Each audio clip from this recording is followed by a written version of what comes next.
That is me and Martin Luther King Jr.'s barber. I had the opportunity to go to his house and check out this vintage car he has.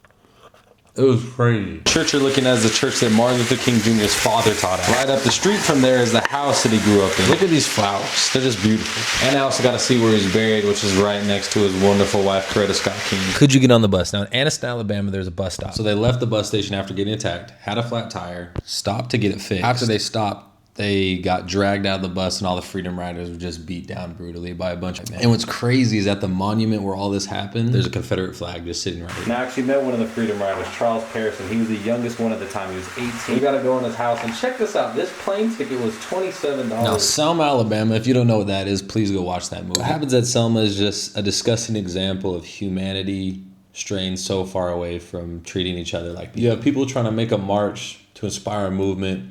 You have other people filled with so much hatred and disgust that they're willing to inflict physical pain on another human being. There's a plaque in Alabama right by the Capitol building, and this is the plaque.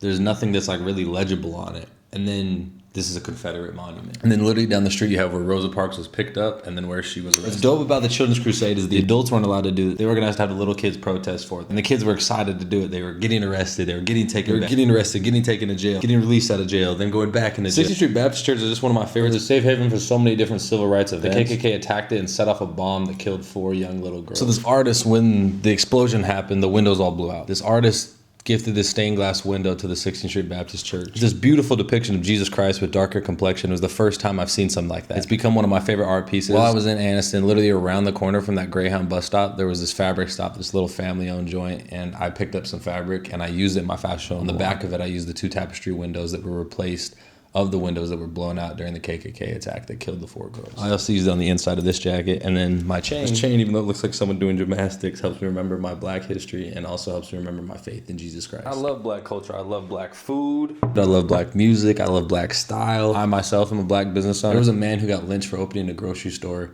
next to a white man's grocery store. There's a lot of ways to go, but we've already come so far. I'm beyond grateful for Martin Luther King and the life he lived, and I hope that today we can study and learn a little bit more about him.